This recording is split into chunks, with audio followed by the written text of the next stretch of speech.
3, 2, 1.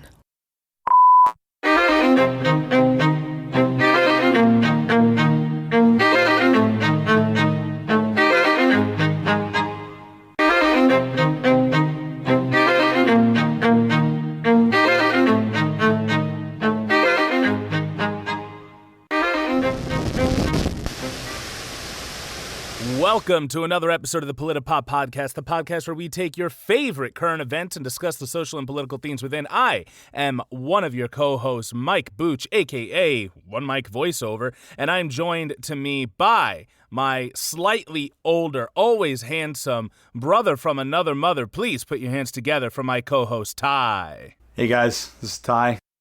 Good to be here. All right, awesome. Well, always a pleasure I was going to say always a pleasure to have you with us, but you're not a guest anymore. But it is nice that it's just like you and I again. I think the last few episodes we've had other people. That's true. Yeah, we've had guests, which was, nice to break it up a little bit, but it's cool to get back to the basics sometimes and just talk about shit. I think so, and that's pretty much what we're going to be doing today, listeners. We're going to be doing another housekeeping episode. We're not really a news-heavy podcast, but we are just talking about different things that we thought were worth talking about. It does, despite the fact that it is fun to read a comic book or watch a movie or a TV show and then write all of the things we see in it.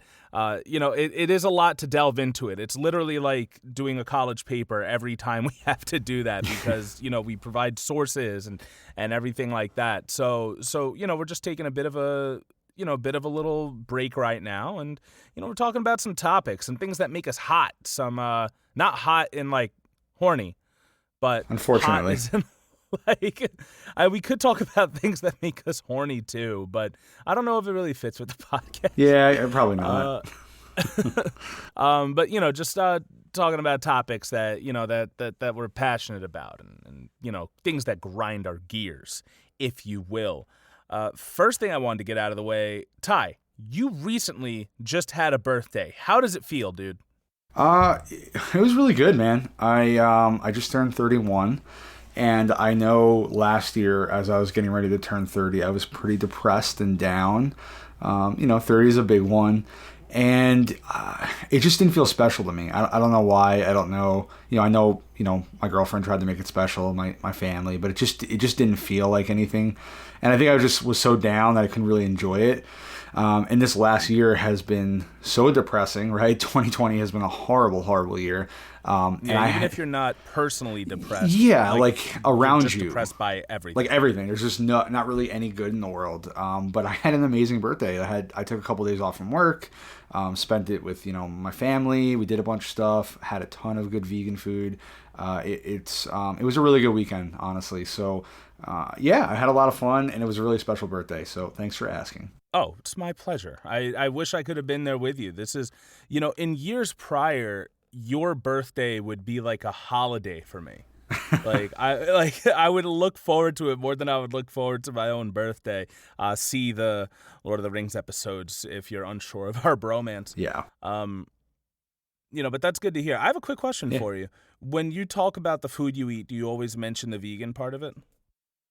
Yeah, I do. Because I want people to realize vegan food can be good, and I think there's a stigma that it can't, so I make sure to throw that in every time I bring it up. Yeah, I think people can sometimes be like, I think the better word is ignorant, but other times it's idiots.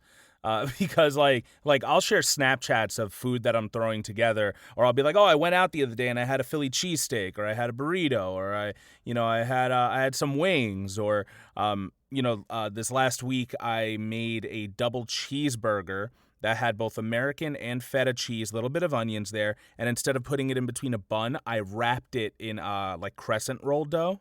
Ooh. And baked it. And Fuck yeah. It was incredible. But I still had people on my Snapchat who were like, "Oh, you're eating meat again? You're eating cheese again?" Yep. I'm like, "No, it's all fucking vegan." Like, I don't want to. Yeah, no, it happens every time I bring it up too. It'll be like, "Oh, I had wings." They'll be like, "Real wings or fake wings?" I'm like, "No, vegan wings." And it's like, I don't know, dude. Like, I'm not trying to brag about my food. I just want people to understand you can have really delicious vegan food. I mean, I had 2 different cakes that were thebomb.com. Actually 3, because my girlfriend's birthday, she got a cake too. And both her family and my family tried all these cakes, loved them all. No one else is vegan but us. I had wings, I had homemade hummus, I had Beyond Burgers, I had vegan sushi, like you name it. Like we had some good ass food, all vegan, and I feel like people need to know it's delicious. All right, this did become the podcast about things that make us horny, because food does make me horny. Fuck yeah. I mean, my thing is, I just feel like if people are talking to me, they should automatically assume by default everything I'm talking about is vegan. They should. Because the problem is we get dragged for saying vegan this, vegan that, because it's like, oh, you're shoving it in our faces. Exactly. But when we don't mention that what we're doing or eating is vegan, then they go like, oh, you ate this, you ate that. No, just assume I ate the fucking vegan. I know, like I feel like, I guess people always feel like you're ready to slip. I think that might be it, They're like, oh, it's not a real life choice. Like they're just going to, as soon as they get the chance, they're going to fucking eat some meat and some cheese, you know what I mean? And it's like, no, that's not the situation. Like I can't foresee, like we just recently played a D&D game, a zombie game, and I think our DM asked us, would you guys be vegan in this world? And I was like, well, I mean, like, honestly, meat's going bad, and I feel like canned beans and shit, and like veggies are probably the best thing to eat, so I would try to, you know what I mean? Like I wouldn't automatically be like, fuck it, let's go eat some deer, It's like... Well, yeah, it's also like easier to forage and stuff. Like I don't think people account for exactly how difficult it is to hunt and trap your game.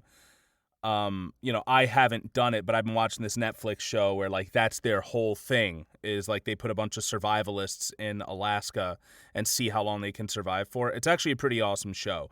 Don't watch it while eating, because there's a lot of like skinning and like other shit that's gross, but like but I'm like, oh, that's that's interesting. But yeah, as long as I could find canned like fruits and vegetables and beans, especially beans, I would definitely do it. But if I ended up in a situation where it's like,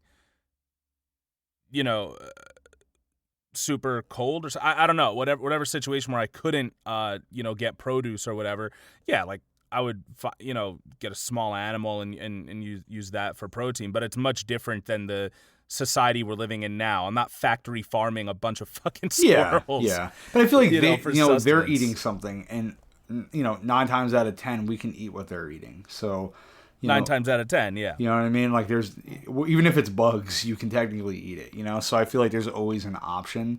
Would I maybe eat like some dairy? I guess, but like I don't know what dairy items would really be good on the shelf. You know what I mean? So. Oh no, yeah. I think you're more likely to find meat than dairy in a zombie apocalypse. I'm sure there'll be potato chips everywhere, so fuck it, man. There's that. So that being said, did you want to talk about what you had first? Like my articles? Like my current events, so to speak. It reminds me of high school when we had to do current events. What are your current events, Tyler? Yeah, so I've got a couple. I love to, talk shit about Joe Biden, so I'm going to start with that. Let's go. There was an article that I believe activist Sean King had shared. It said Joe Biden isn't ready to end qualified immunity. So basically, qualified immunity more or less boils down to police officers and people in power like that who have a special regulations that kind of protect them from being held accountable for things that happen, so they don't get held to the same standards that a civilian does. And this often protects them in cases of police brutality or anything along those lines. And more or less, this article isn't just about that in particular, but the fact that Joe Biden is trying to please everybody. He really, I feel like, hasn't taken strong stances on things. He's just very wishy-washy about stuff because I think he knows that he needs a lot of leftists to vote for him, like you and I. But he also is a centrist, right? He is super right-leaning of the Democratic Party, one of the most right-leaning candidates probably out there. And I think he's trying to get everybody on board. So that's why he kind of partnered up with Bernie Sanders. And he's trying to please everybody. But, Bernie Sanders and his campaign and supporters were pretty pissed off about this. In the article, they do talk about that, how they had a very heated debate because, Bernie's been pretty open about pretty much supporting like defunding the police and holding them accountable. It's something that he's always been very, very big on as an activist himself. And Joe Biden just seems to not. He just doesn't care, man. He's just trying to please everybody. So he says one thing that's very like, well, we can talk about it. Like he gave a very broad statement, basically just saying they were gonna, make sure that police and other officials can be tried in civil court. But like he didn't really go into detail. So there's no actual plan there. There's no detail on what he would actually do if he were president. And it just feels like his whole campaign's been like this. It's like, what does he really stand for? Because at the end of the day, I think he's just trying to be like, Trump's bad, I'm better, let me be president. And that's working. It's working. He's actually doing really well in the polls. I think Trump really shot himself in the foot because obviously with the whole COVID-19 disaster and Black Lives Matter movement that, Trump really had an opportunity to maybe, come out looking good, and he absolutely did not. So, at this point, it's kind of like, well, this is the worst of the worst. Anything looks better compared to him. And that's the argument I've heard a lot of people bring up about Joe Biden, and I know you've gotten a lot of flack for it. I've gotten a lot of flack for talking out against it.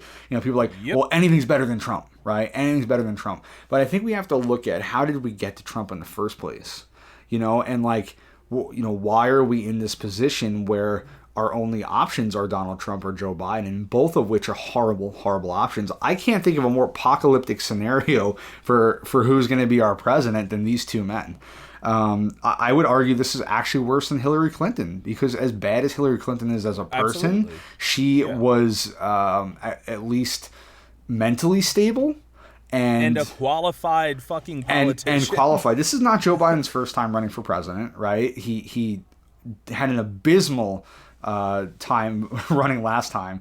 He was part of the reason that the crime bill, he wrote the crime bill that was passed, which basically allowed tons of police officers to be hired, gave tons of funding to prisons. It basically fucked like our country up big time and really helped incarcerate a lot of people that probably should not be incarcerated right now. And obviously Joe Biden is very unstable.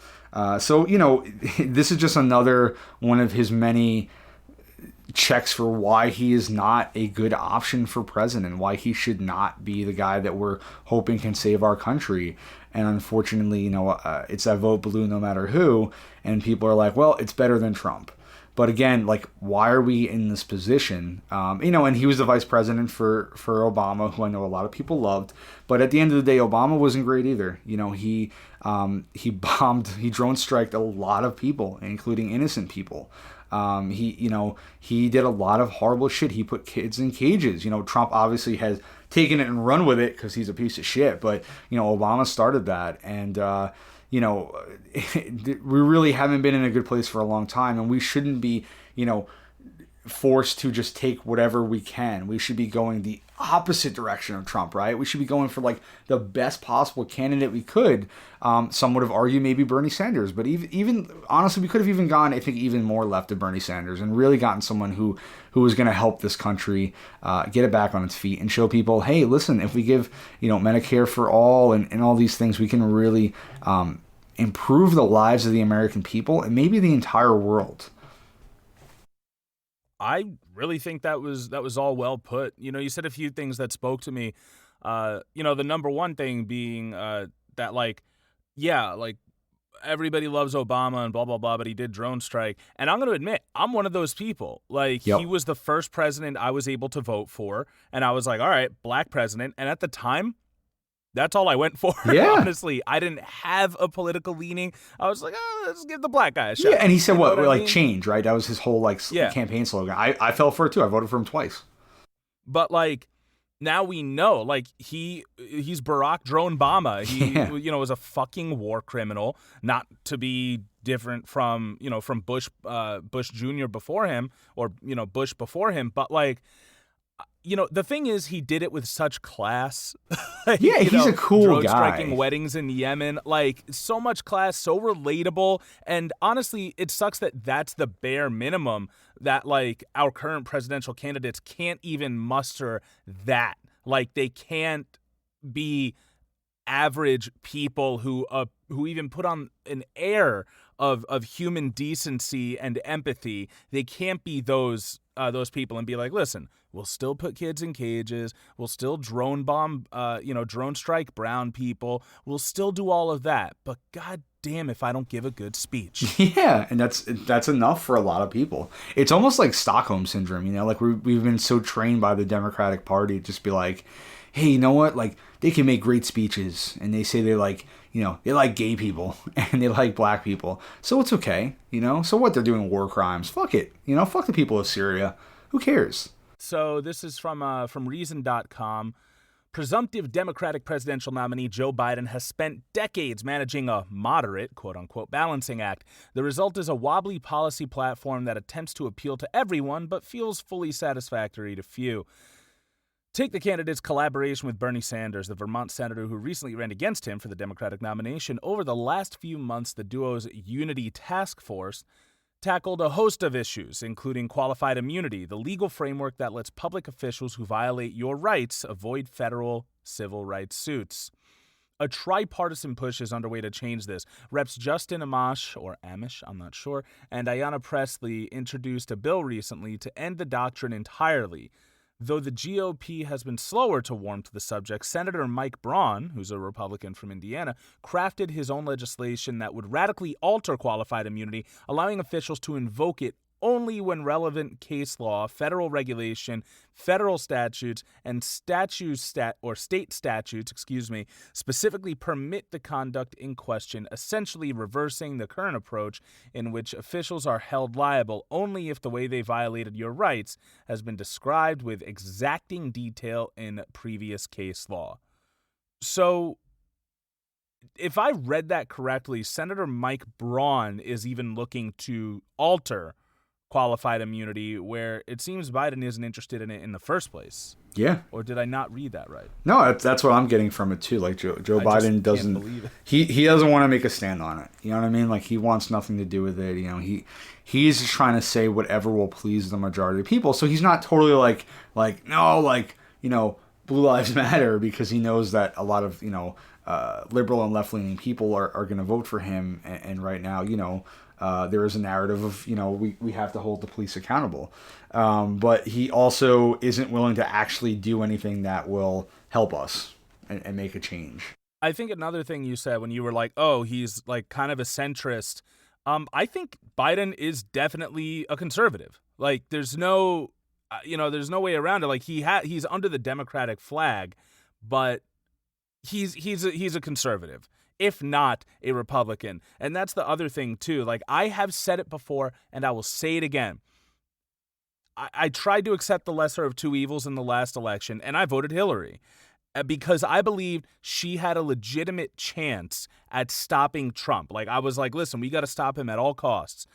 I do not feel that Biden has any legitimate chance of beating Trump or even changing things, because I get it. People are telling me, like, well, listen, you got to check your privilege. You got to realize that it's not about the president. It's about whoever he puts in the Supreme Court next. It's about laws for LGBTQIA plus community. It's about what else is it about? Well, I mean, like, I guess you have to ask yourself, do you only care about American lives? Right? Like, that's the question. Do you only care about American lives? Because if you only care about American lives, then yes, you're right. It is important about who you put in there. But do you actually care about lives of all, like, not to use all lives matter, but do you care about all people? Do you care about all different people of different races and backgrounds? Because America has a history of destabilizing countries, of killing leaders, of bombing countries, of killing innocent people, starting wars we have no place starting. And a lot of those wars have been started by Democratic leaders.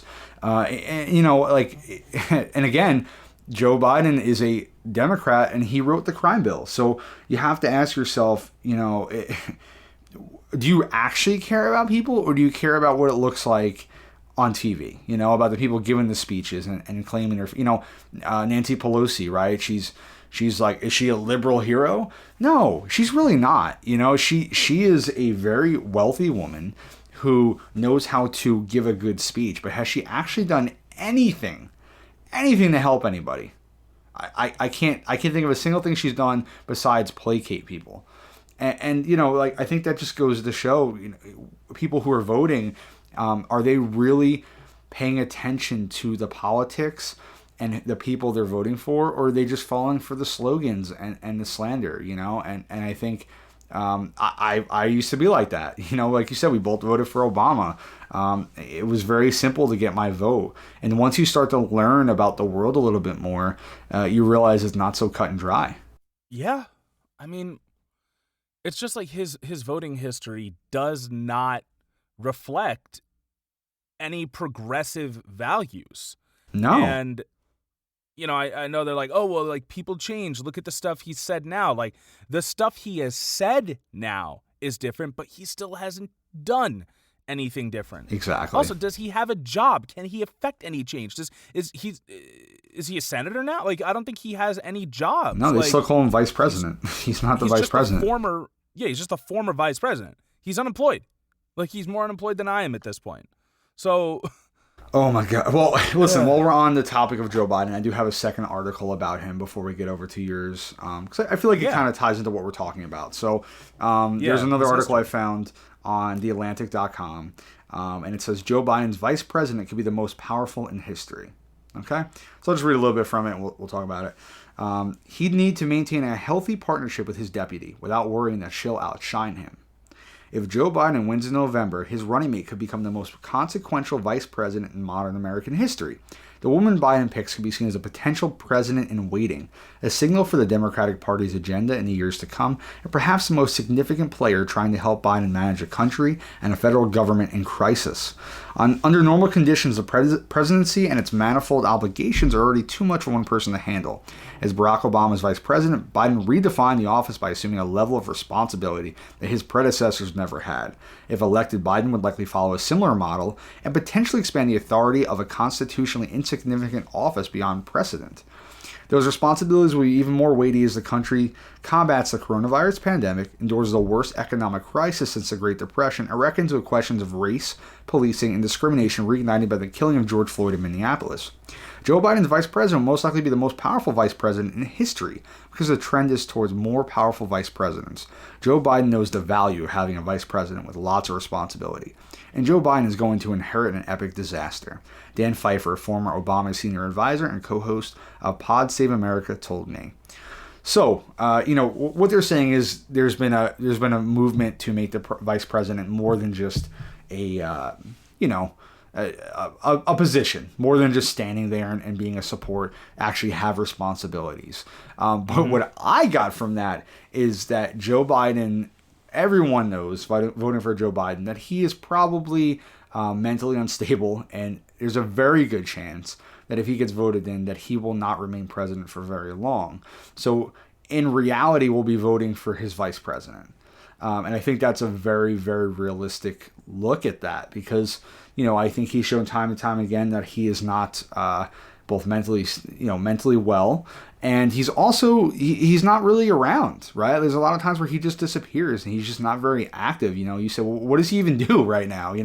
And that's a good question. What does he do? He gives a weird interview here or there, makes some racist comment, yada, yada, yada. It's really the Democratic Party. For the course. Yeah, the Democratic Party is really his voice. They're the ones, telling you why he should be the president. He's not telling you why. I can't picture a single interview or quote from him where people are like, and this is why he should be president.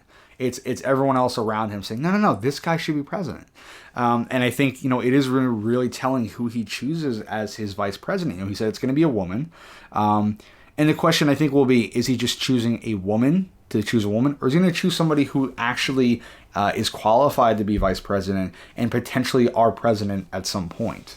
And I think it's fair to assume that he's probably just going to choose a woman to choose a woman. Yep. If that. And, somebody who can keep their mouths shut when he undoubtedly sexually assaults them. Yep. And, at this point, it's, okay, so you're voting for the vice president, except you don't even know who the vice president's going to be at this point because he hasn't made it public. So you're just relying on him to choose the next president. Yeah, we're talking about who, how important this person's going to be. Who is it? We're almost in August now. We don't even know yet. And this is what, these are the articles coming out. This could be the most important vice president in history. Who are we voting for? And I'm assuming he's just going to pick someone to placate the left and the liberals and not really choose somebody that probably deserves it. And I just want to double back to what I said earlier, because I'm not sure if I made it clear. I have no reason to believe that should Biden win the presidency, that he will fight for any progressive values, that he will fight for any disenfranchised groups of people. It's very likely he'd put in another Kavanaugh or something close to it. Like, once again, if I had any reason to believe that he might, just a shred, Ty, like just a shred, I would honestly hold on to that, swallow my pill and just vote for him. No, I agree. I do not believe in my heart of heart. Like, Trump is a fucking villain. Like, he's dumb Lex Luthor. Yes. Oh, God. He really fucking... Lex Luthor's so much cooler. He's not even smart or cool like Lex Luthor. He's just really the shitty version of him. He's like Bizarro Lex Luthor. He really is. And the best thing would be if he were Lex Luthor, he'd be getting his ass kicked by an alien all the time. And that would be amazing. But unfortunately, we can't... We don't see that. We got to build a space wall. That's why I have the Space Force. Man. And I think when I joined you on this podcast, I came into this very, very left-leaning, very, vive la resistance. And I was, I said that I didn't believe Joe Biden had a chance to win. And it's actually looking like there's a possibility now. I may have been wrong. I think there had to be some very special circumstances, like a global pandemic and a racial movement that touched the lives of millions. But I do think there is a chance he could win. But again, I agree with you. I don't think he's going to support actual values of the people. If anything, he's going to be another corporate Democrat puppet, who will just do whatever the money says to do, right? Like, he's in the pockets of big pharma and all those corporations that, unfortunately fuck up the lives of so many people here in America and around the world. And I don't think he's ever going to make a stand against them. So, voting for him to me doesn't fix the problem. It's a Band-Aid. Like, it's a Band-Aid that doesn't fit. It's like, it's fucking half hanging off, your arm's wet, like it's barely holding on, and it's like, you have to keep sticking it on again and again. Oh my God. And it's like, no, this is good. I'm not bleeding anymore. No, I got it. As you're holding on, and it's like, this is not the solution. Like, don't give me 4 years of Joe Biden. Give me 4 years of actual improvement and change. Again, in the article, they said, he would be walking into one of the worst disasters a president has ever walked into.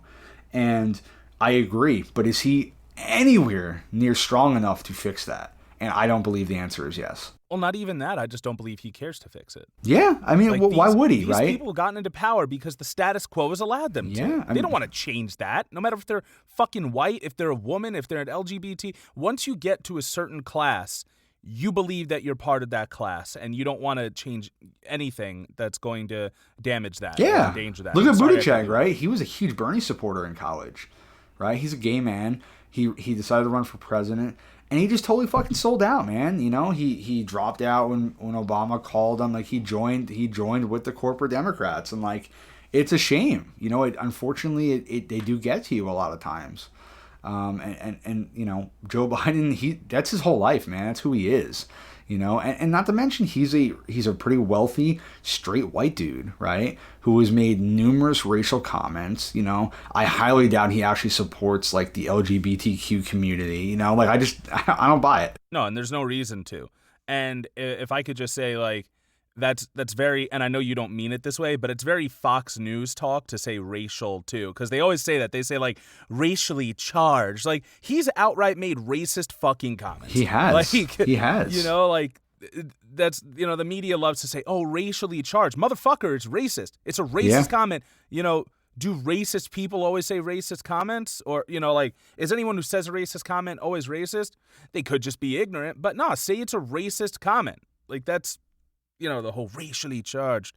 Man, I'm not angry at you. No, I know. Listen, if you're black, if you don't vote for him, you're not black. So just remember that. Well, yeah, every day I remember that.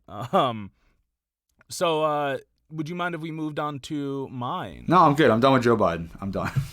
All right, cool. So I actually now this isn't something that's necessarily recent, but it has come back into the zeitgeist, into the discussion about removing Confederate monuments. I have an article here from MotherJones.com. Once again, you can find all of our articles in the show notes and sources presented at the end of the episode. You can find them on PolitiPopPodcast.wordpress.com. So this is talking about monuments to slavery and racism. Some people like to call them Confederate statues. So, after the Civil War, Edward Virginius Valentine returned from Europe to his hometown of Richmond, Virginia, the former Confederate capital, and began using his training in classical sculpture to enshrine the myth of the lost cause. Over the next few decades, Valentine made a career of sculpting monuments to defenders of slavery, building tributes to Robert E. Lee and Stonewall Jackson, among others. And he made the statue of Confederate President Jefferson Davis in Richmond, unveiled on Monument Avenue in June 1907 by Davis's last remaining child and toppled in June 2020 by protesters against systemic racism after the death of George Floyd. Over the past few months, protesters have spray-painted, damaged, torched, and toppled symbols of white supremacy around the country. Critics have decreed the acts as shameful attempts to erase the country's history. The president demanded that protesters who took down a Confederate monument in Washington, D.C. be immediately arrested. But the destruction of our cultural legacies is itself part of our cultural legacy, reaching back to ancient history. It is as old as the act of honoring false gods. I won't get into the rest of it, but you can finish the rest of the article in our show notes and sources.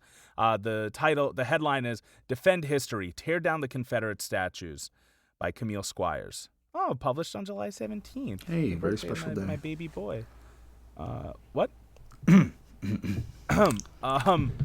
So yeah, I mean, I think that was a great way to look at it, because I have heard this argument about erasing history and all of this bullshit.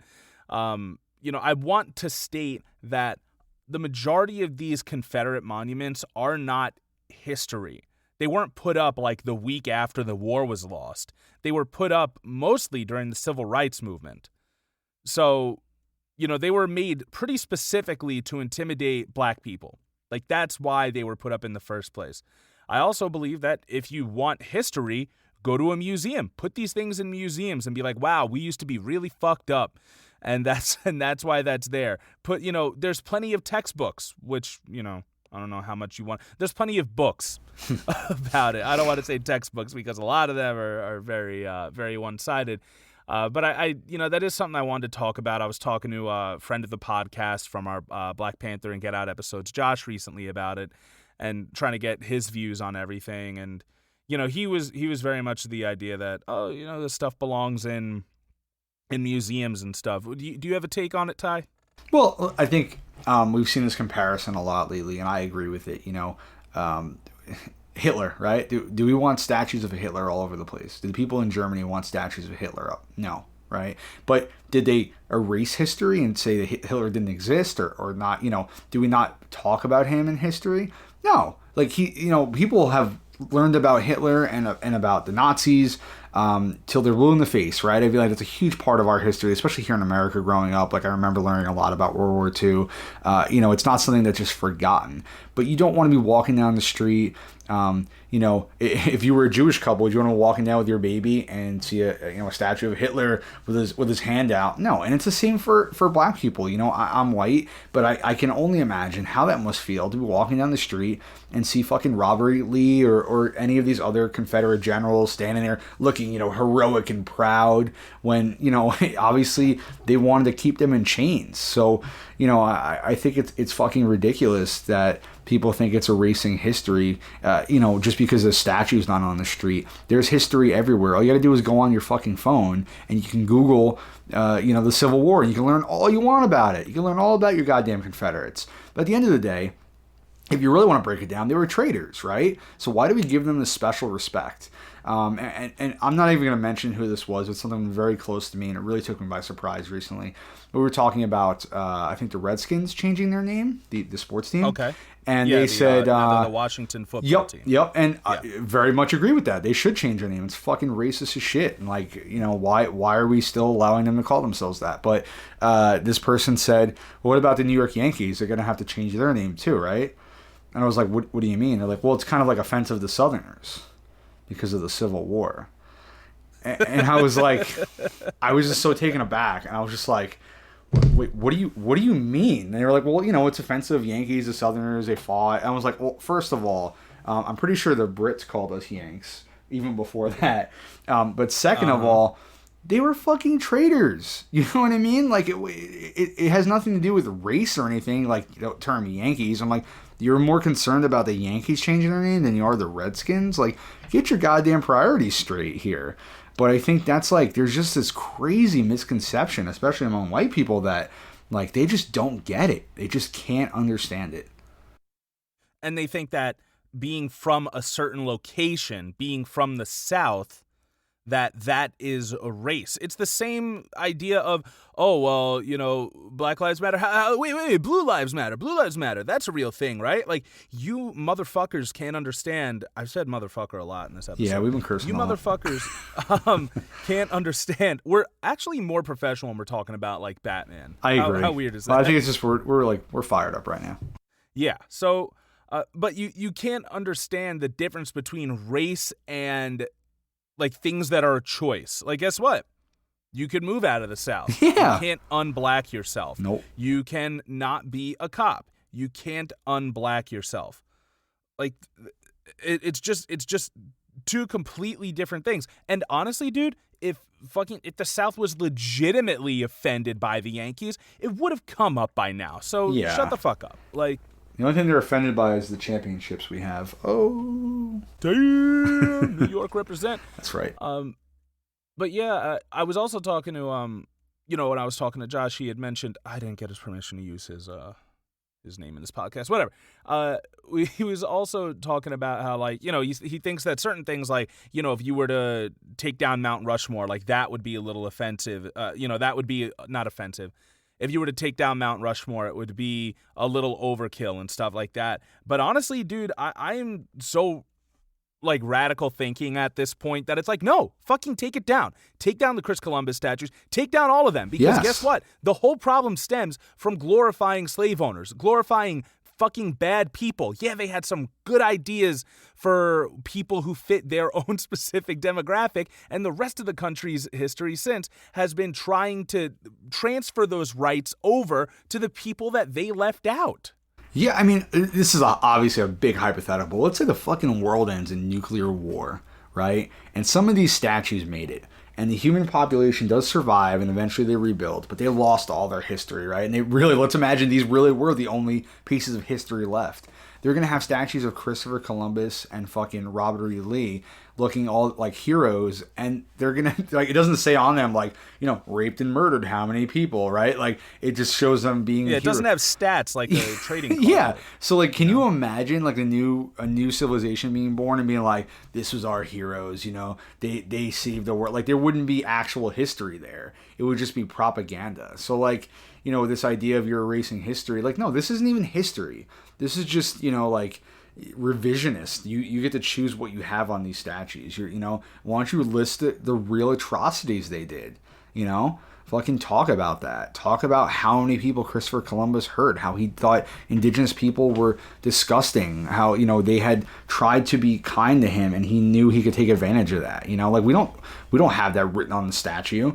So you want statues? Why don't you do that? But of course, that's not what these people really want. You know, to them, they still love them. They're still their heroes. Well, yeah, and I mean, Christopher Columbus, if you really do the slightest bit of research about him, you'll find out that he was a fuck-up every step of the way. Oh, yeah. Like, you know, Indians aren't called Indians because, you know, they're from India, but that's what he, you know, thought. Like, that's why they're fucking Indians. Like, he never stepped foot on what we consider to be, you know, the United States and North America. Like, he thought the world was pear-shaped. Did you know that? I did not know that, but I'm not surprised. Common misconception is people thought that the world was flat back then. That's debunked. By the time Columbus set sail, he said no. Now people were pretty aware the Earth was round, but he said no, it's pear-shaped, and that's why I can find a shorter route north. What a genius! I can find a shorter route, by going around the more narrow part of the globe. That's what he thought. He promised a bonus to anyone who found land. And when one of his men found land, he said, "Oh, well, I actually found it the night before. I just wanted to be sure today." So he didn't give that guy the bonus, and he kept it himself. What a fuck. The only positive thing that can be said for Columbus is that he worked his way up in station higher than he ever should have. He was born a poor man and fucking... conned his way up. Yes. Like Trump. He has a lot of similarities to Trump, except Trump was born with more of an advantage than Columbus was. But point is, if you really want, one of the arguments is, oh, well, it's for Italian people and blah, blah, blah. There's so many great Italian people. I'm not sure. I'm sure there are in history that you could put statues up of. Why not? Why this guy? And I think a lot of it has come down to our education. The same person that I mentioned earlier about the Yankees also, we were talking about Columbus as well. And I was trying to explain why the Redskins was, racist. I was like, they're not Indians or Native Americans. They were like, well, they're Native Indian. And I'm like, no, that's not what that, you do know why they're called Indians, right? And they were like, well, because they're Native Indians. And I was like, no, because Columbus thought they were from India. And they were just like, no, they didn't believe me. They really didn't believe me. They thought I was wrong. And this is someone who is a good person that I know very, very well, but did not know. And there were other people at the table who also didn't know that was the reason they were called Indians. So it just goes to show people who are younger than me, who should have a better education, but people that, they're just not learning this shit. And it's just like, it's mind-boggling that in 2020 people still don't know that Native Americans aren't Indians. Man, there's also I put it in the show notes for previous episodes when I talk about how when you're met with ideas that counteract your deeply held beliefs, you react as if it's a physical attack. So the article that mentions that, you can find it in the show notes for one of our earlier episodes. That article mentions how George Washington had animal teeth and slaves' teeth in his mouth as his dentures. And, the article basically says so if I told you this, you would believe me. And then if I told you this thing about George Washington, you'd probably look it up. And guess what? First time I read that article, Ty, I looked it up because I could not believe that George Washington, one of the founding fathers of our country, one of the people who, he's known for having wooden dentures, that he would have that. But no, he had a crude spring-locked denture set up in his mouth where there were mules' teeth and slaves' teeth, other people's teeth and animals' teeth in his own mouth. Oh my God, man. What the fuck? These people, they didn't fucking wash themselves.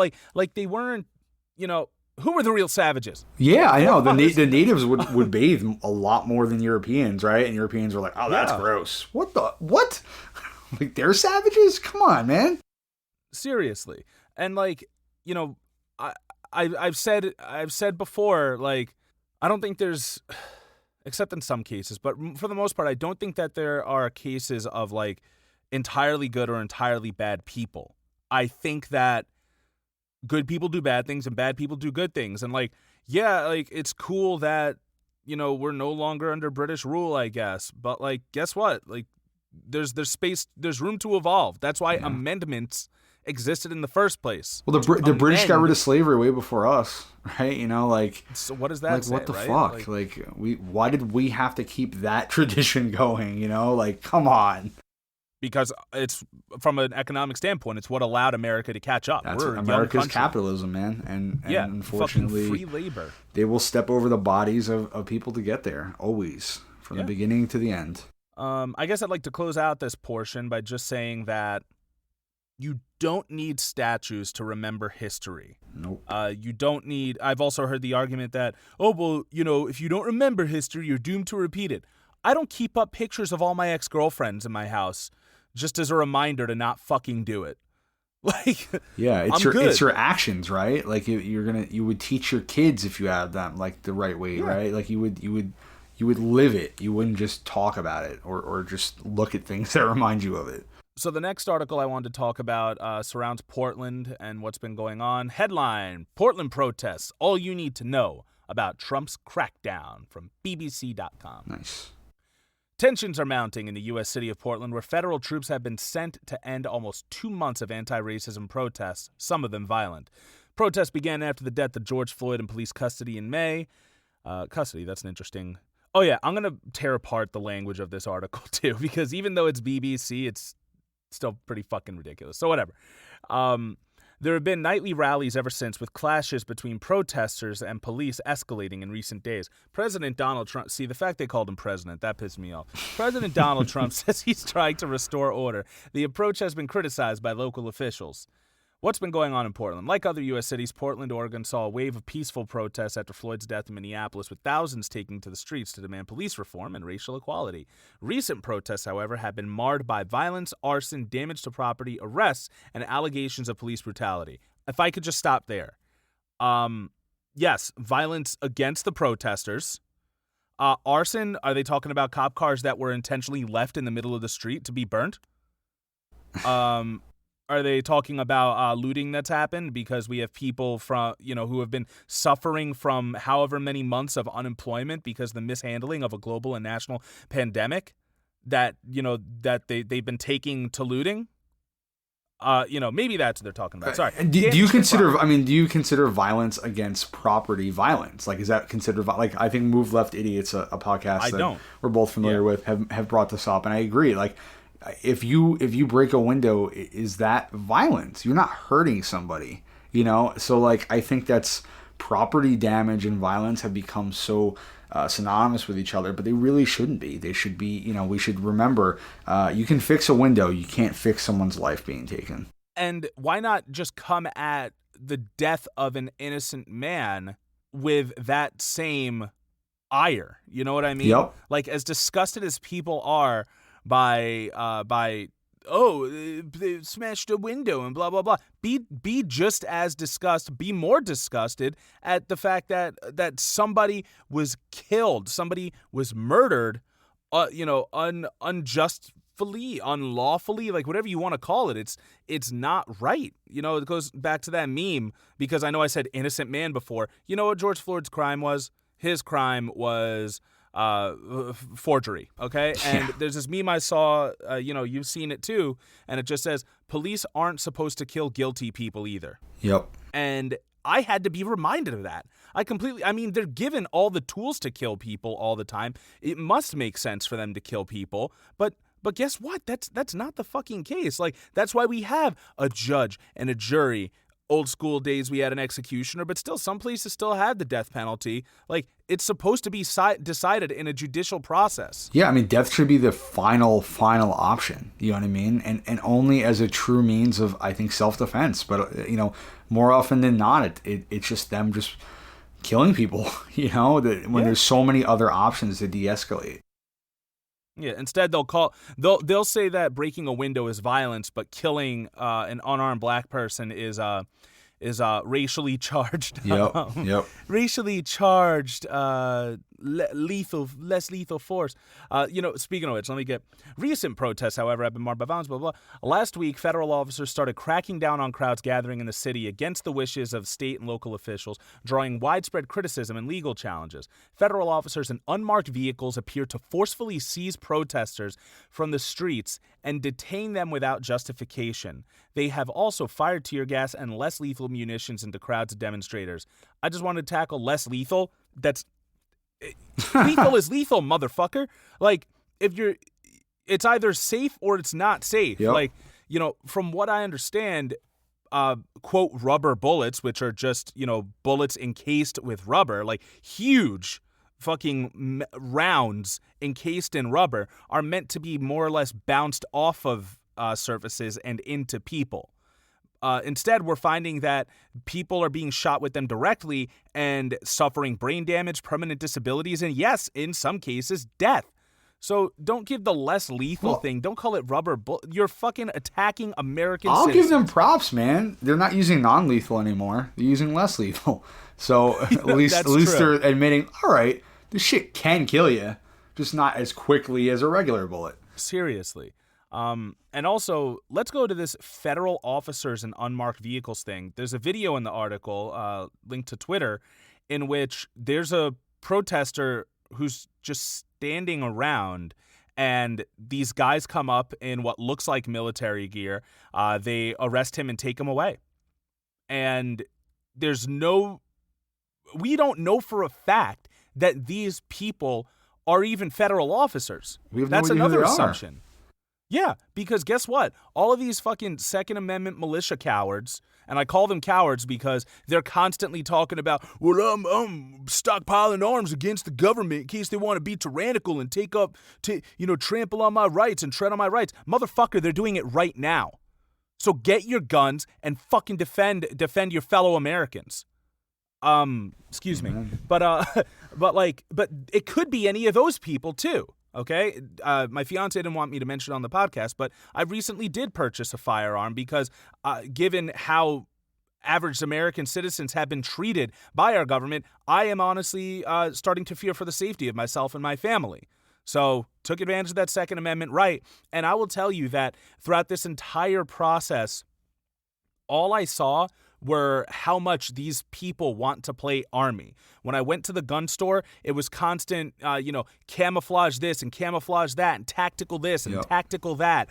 And all over the websites, where I was going to try and purchase a firearm because couldn't get anywhere we are right now from an actual store. They've been cleaned out. It is all a shitload of propaganda. Lots of ads saying, do you agree with Donald Trump? Are you going to vote for him? Do you agree with Nancy Pelosi and her Democratic agenda? Do you have trouble with erectile dysfunction? All of that stuff marketed toward a very specific demographic of people. And a lot of it could have easily just been those people playing army. I didn't see any names on their uniforms or anything. Do you have any questions about that, by the way, while I'm talking about it? What do you mean, about the gun? Yeah, or just the process in general, or... I mean, I know we spoke off mic a little bit about it. Yeah. You told me it was pretty easy to get, right? You just do a basic background check. So it was and it wasn't. I will be honest. Coming from the leftist place I come from, I do, I'm very much of the whole, it's too easy to get guns. It's too easy to get guns. I will say in this instance, it was very difficult, mostly because of supply and demand. Right. And that comes from a couple of things. It comes from the pandemic. When this pandemic started and lockdown orders were being implemented, I went to Dick's Sporting Goods to get a disc golf set.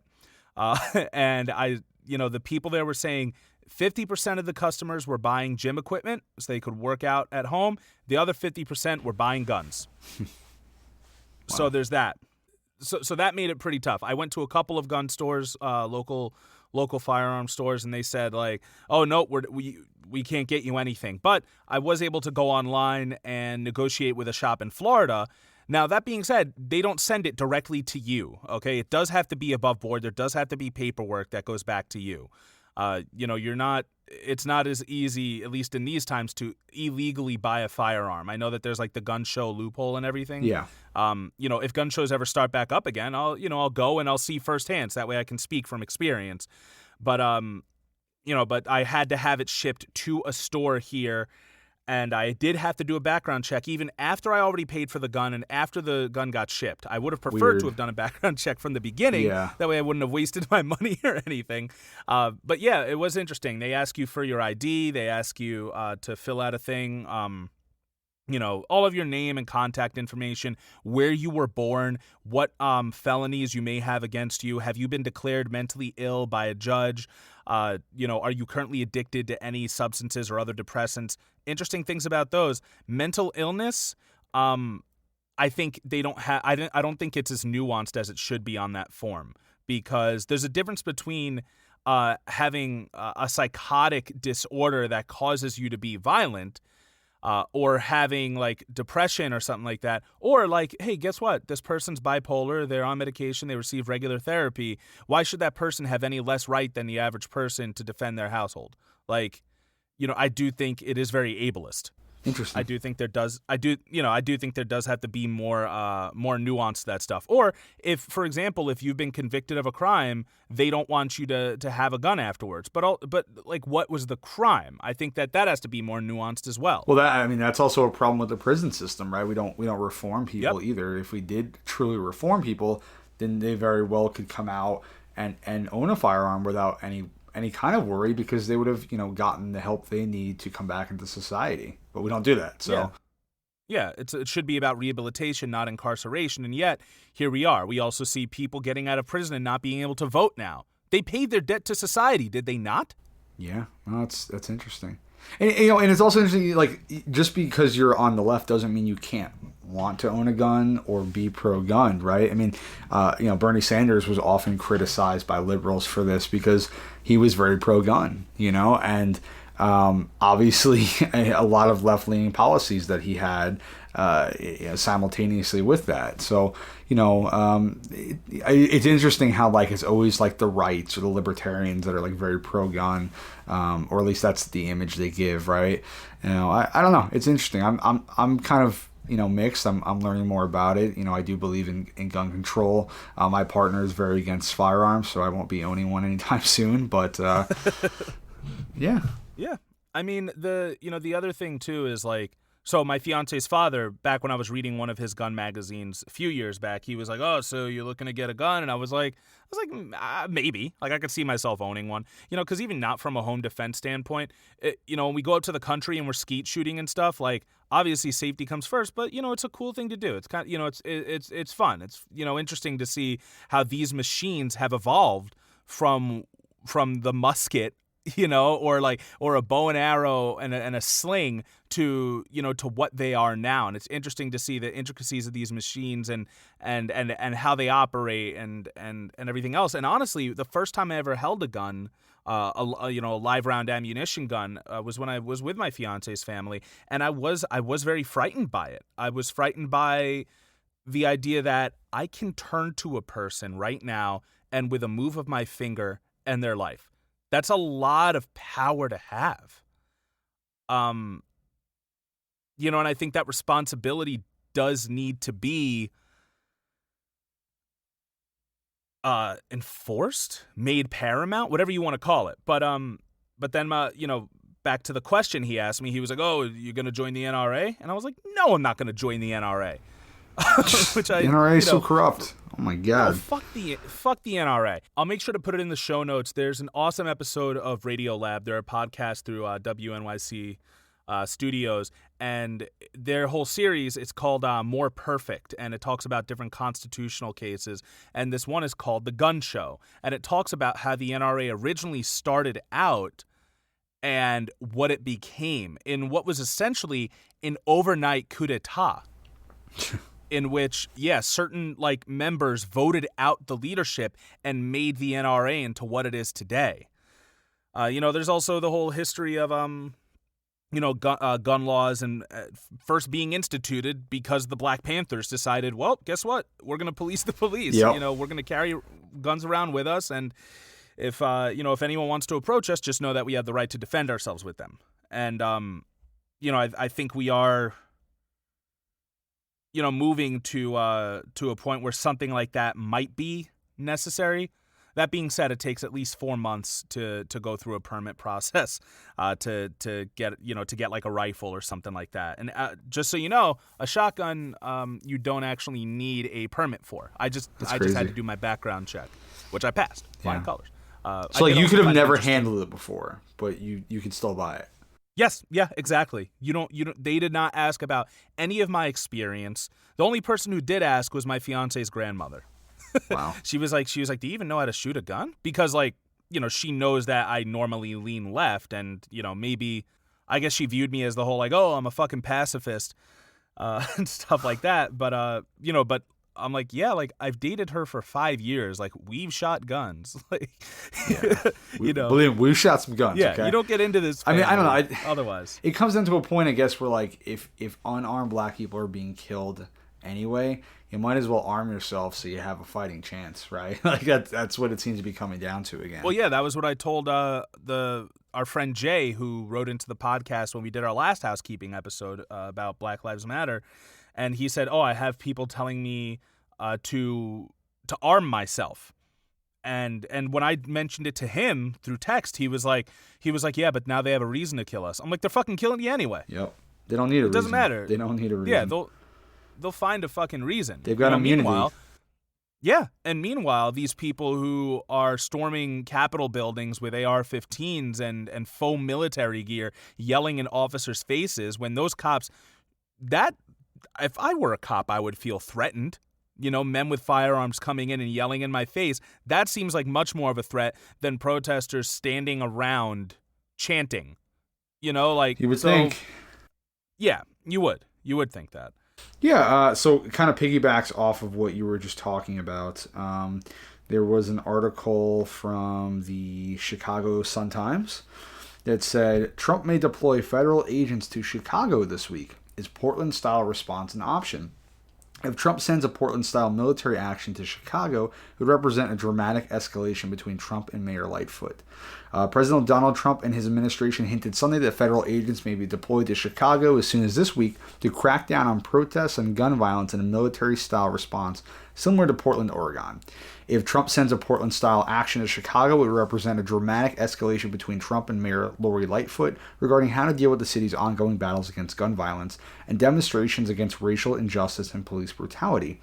In a Sunday Twitter post, Trump said, "The radical left Democrats who totally control Biden will destroy our country as we know it.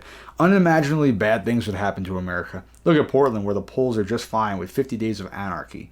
We sent in help. Look at New York, Chicago, Philadelphia. No." Lightfoot on Monday said she has great concerns about the use of federal agents given what happened in Portland.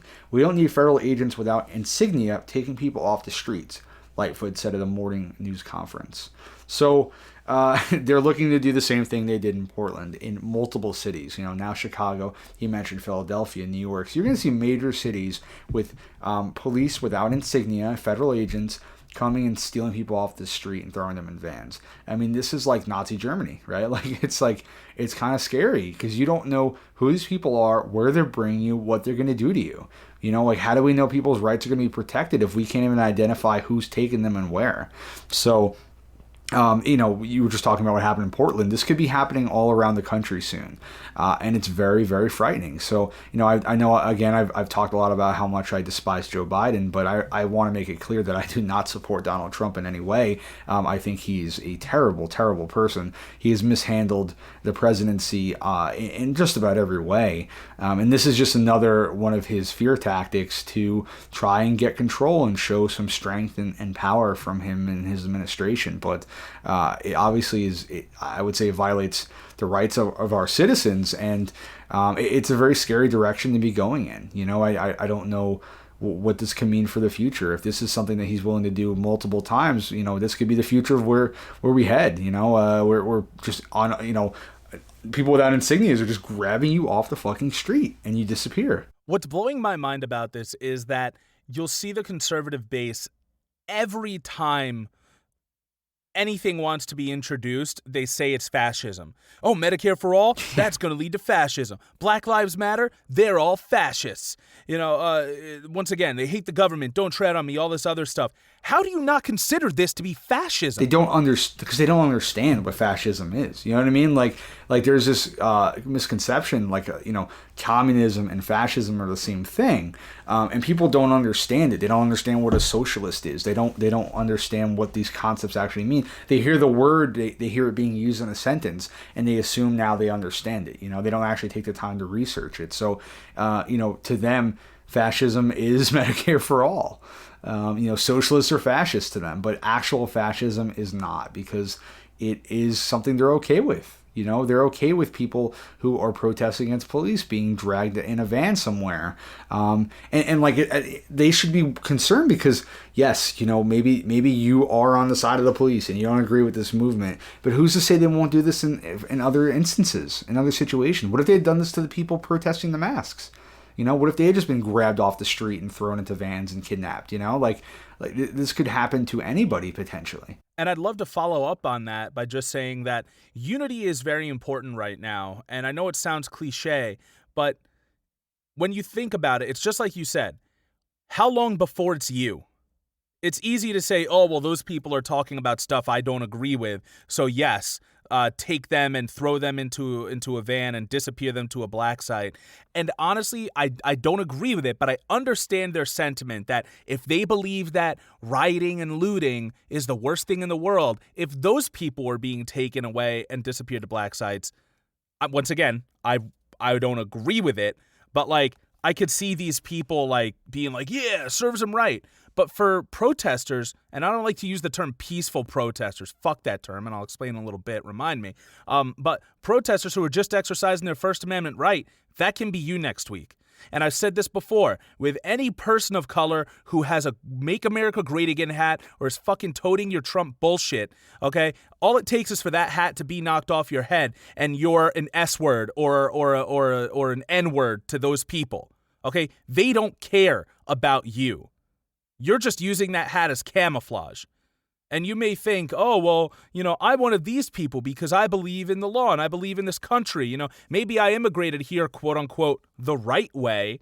And that's why I support Trump. And I don't want my people making me look bad by coming here, quote unquote, illegally. You know, but guess what? You're not one of these people. Like, you know, if you're a Trump supporter of color, you don't count as a person to these people the moment you take off that hat. And, you know, guess what? Same thing goes, if you're such a patriot, you should consider yourself an American first and foremost, and Americans are being taken away. My Google Home is listening to, I gotta unplug it. They're gonna swap me. They're gonna fucking swap me right now. Oh my God, this is like fucking The Stand or something, man. Seriously. But they're gonna fucking, it's gonna be you next. That's it. Like, you have a president who isn't interested in civil discourse, who isn't interested in hearing your views, because that's what a leader does. Yeah. Right? Yep. A leader listens. A leader says, okay, let me make this better. Let me come to a conclusion that everybody can agree on, or at least compromise, and I help out a little bit of everyone. He doesn't want to hear what you're saying. He wants to stoke fear. He wants to stoke nationalism, extremism, and he wants anyone who disagrees with him is getting taken away in an unmarked car by soldiers, quote unquote. We don't even know who the fuck these people are. You and I could dress up in camo. Yeah. And girdles. Trump doesn't care about his support. I mean, honestly, the majority of Trump supporters have more in common with George Floyd and the Black Lives Matter protesters than they do with Donald Trump and the 1%. Right? And as much as they don't want to admit that, at the end of the day, it's true. Because we're all out here struggling to fucking survive here. And these people are hoarding all the wealth and resources. And they're telling you, nah, it's the immigrants, it's the black people. They're taking all your stuff.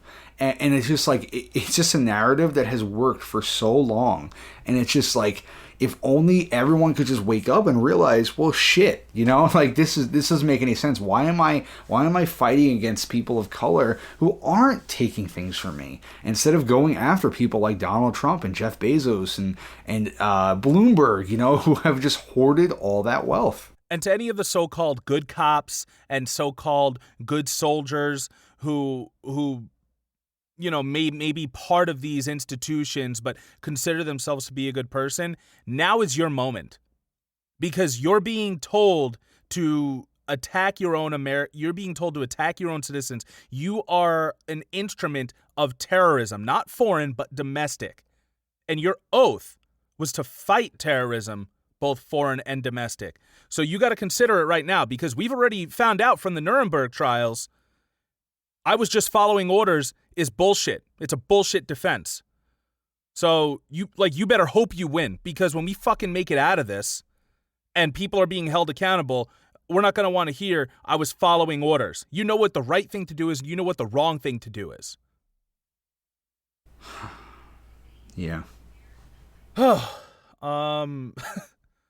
So next thing I wanted to cover was just some shit that I've gotten into on Facebook, which I really have to start staying away from. But I promote the podcast through Facebook. Honestly, if it weren't for that, I probably would just get rid of it altogether. I'm old, so I still use it, but I'm trying to delve into the Instagrams and the Twitters. Over the hill at 31. I'll let you know when I get there. Yeah, you'll be there soon.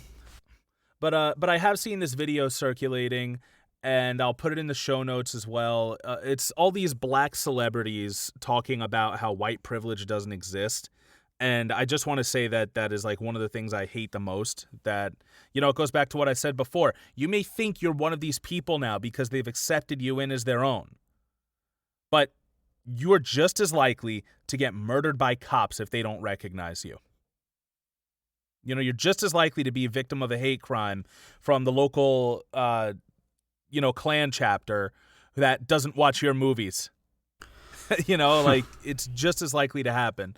There's this video. It has Morgan Freeman on it and his famous, or I want to say infamous interview where he says, we need to stop talking about racism, right? That's the problem. Don't talk about it. And I'm like, I don't like Black History Month because Black history is American history.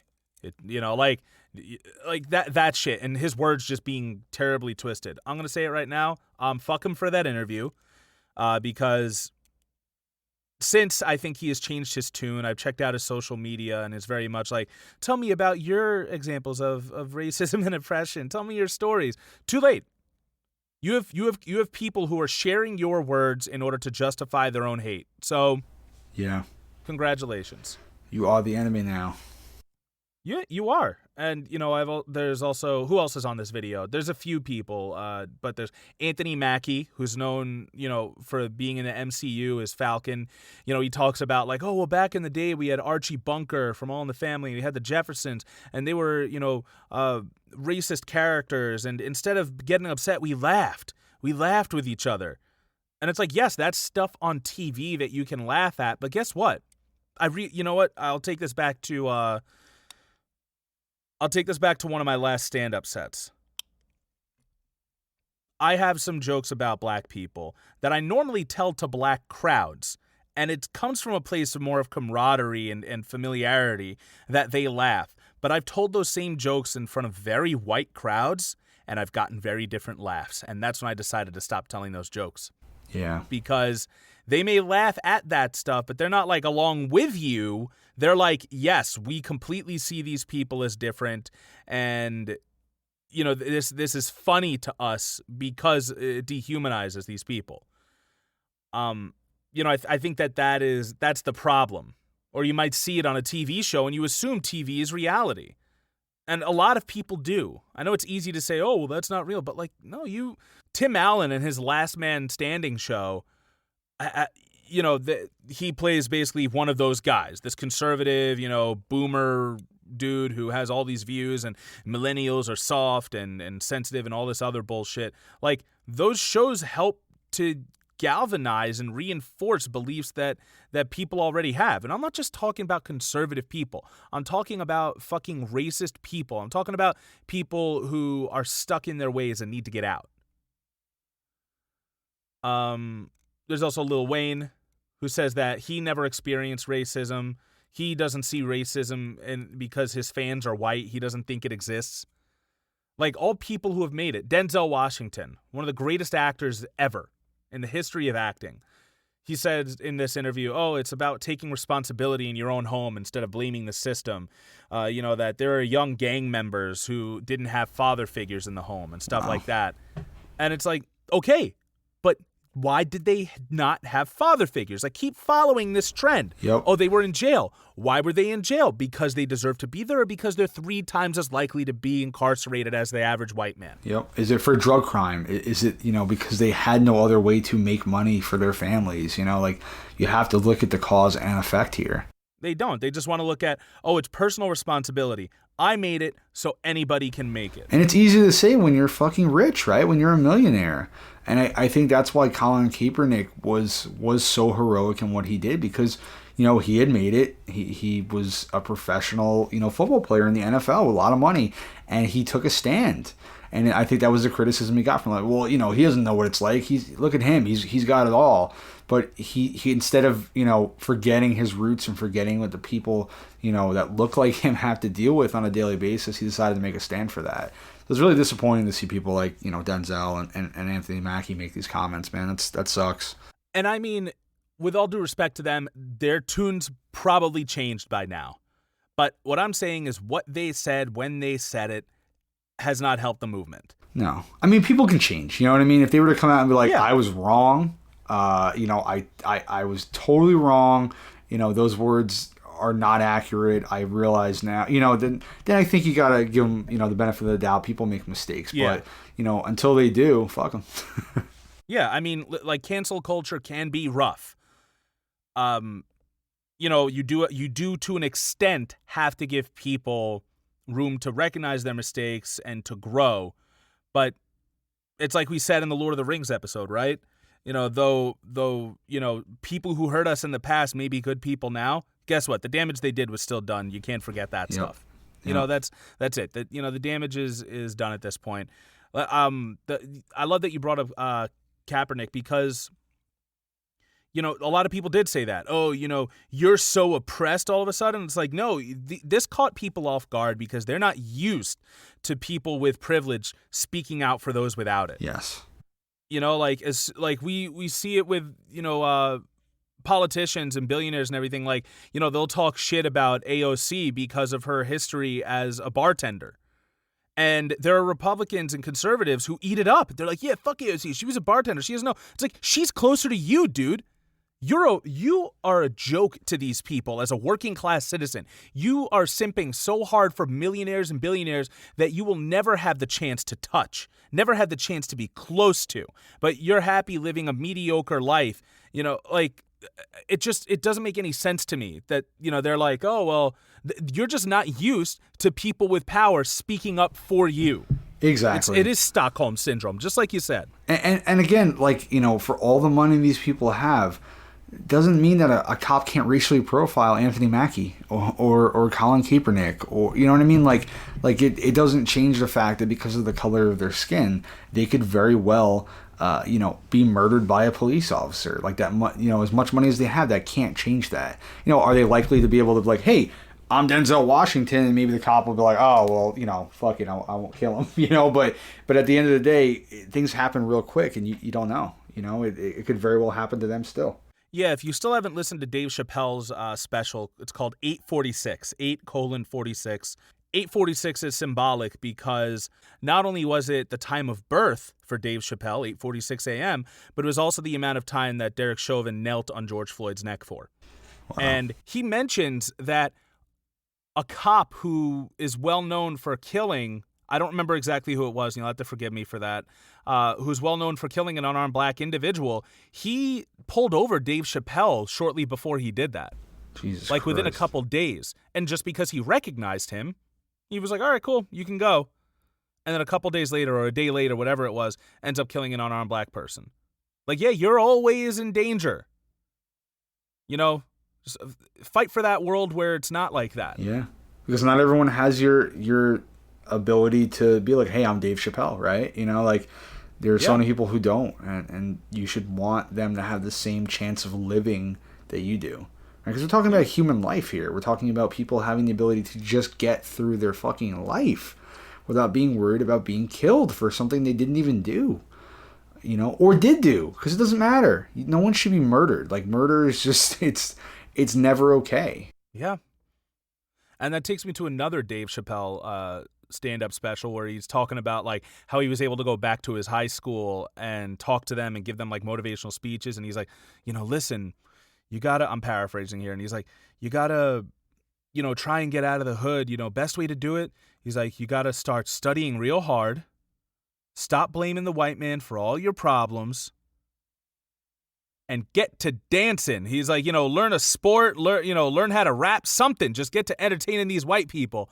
Like, which is so true. Like, think of how many successful black people there are And I'm sure that there's a bunch of, successful black business owners and stuff like that. But think of how many black people are famous just for entertaining white people. Yeah. Their value of the white dollar, And I feel like they're used as an example. Like, there'll be so many people, like, how many Americans love football, right? And they'll see, like, someone like, I don't know, George Floyd get killed, and be like, why couldn't he be like, this football player or that football player? And it's like, they're major sports players, right? They're athletes. Do you compare white people the same way? Like, if a white person gets arrested, like, oh man, it should have been like Roger Clemens. It's just like, you don't do that. It's not the same. Like, there's not the same there. You're not comparing people the way you should. Like, this is just, it's such a ridiculous comparison to make. And like, you shouldn't expect every black person to have to attain that level of fame or skill. You don't expect the same from white people. How many white people are just fucking do nothing? They're just dirtbags, just chill. You know what I mean? Like they aren't special. I think the idea of what you're trying to say is that like every white person's life automatically has value. Yes. And for black people or people of color, you have to earn it. Yep. You have to earn value from white America. Just to be alive here in America, just to live, you have to have some sort of value if you're black. Yeah. And I'll admit it, I do think that a big part of my life and why I've been able to get to where I am despite where I've been, we're talking mentally ill parents, drug addiction in my family, homelessness from a young age, constantly being bounced around. But there were also a lot of people who helped me through it, your family being one of them. But there were a lot of people who helped me through it. A lot of, teachers and guidance counselors who saw me and were like, he's got potential. Let me help him out, blah, blah, blah. I wonder how many people would have done those things for me if I were black. Yeah. I mean, that's it. Like, if my father followed suit with the rest of his siblings and had kids with a Latinx person, and I looked like a Latino person as opposed to, being the daywalker that I am, see Blade if you don't get the reference. Well, your dad's very dark. What if you just look like him? Yes. Yeah, if I just looked like him, how many people would have helped? I honestly don't think I would have gotten the same amount of help. And I can say that. I can still acknowledge that my struggle has been real while saying it could have been worse or it's not as bad or saying, guess what? I benefit from white privilege. Yeah. I do. It takes nothing away from your struggle, Not at all. I think that's where people get the misconception. It doesn't say that you had it easy. You had it far from easy. You had a really, really tough time, man. The cards are stacked against you. And yet you still had an easier time than someone who looked different. Yeah, I just know that whatever I went through wasn't made tougher because of the color of my skin. And that's that. Yep. Just because we're talking about comparing things that aren't comparable, we have joined this Facebook group called Conservatives Comparing Things That Aren't Comparable. Yes, great group. I did leave the cartoon shitposting group because they spoiled Last of Us 2 for me. I was done with it. Are you serious? Yeah, it wasn't the racism or the homophobia in the group because there was a lot of that. It was the fact they spoiled The Last of Us 2 for me, and I was like, fuck this, I'm out. You have to tell me off mic what they spoiled. Oh, I will. You beat the game? Yeah, I'm done with it. Okay, good. But basically, yeah, so I also joined this site called, this Facebook group called Conservatives Comparing Things That Aren't Comparable. It's pretty hilarious, but it's also sad because a lot of these people are sharing posts that their family members and friends have shared. Yep. And stuff that just doesn't make any sense. I got into it with this complete stranger. He's the one who shared something that said, like, how come there aren't any protests for, I want to say her name was Jessica Whitaker. She was a woman who basically she had gotten into an altercation, a racially charged altercation with some black men. It was her boyfriend, and a friend. These black guys were walking by. One of her friends used the N-word. And then those guys were like, hey, like they got into words with them and they were like, yo, Black Lives Matter. And they were like, and this woman said, all lives matter and blah, blah, blah.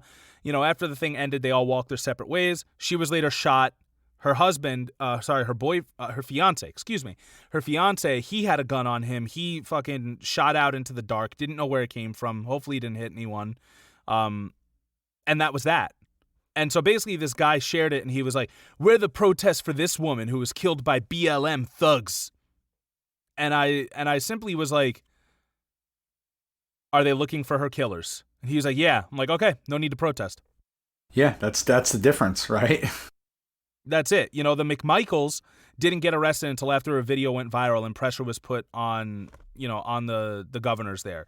Breonna Taylor's murderers still haven't been arrested. It took activism and guess what? Protesting. And let me say it now. The term peaceful protesting is completely fucking bullshit.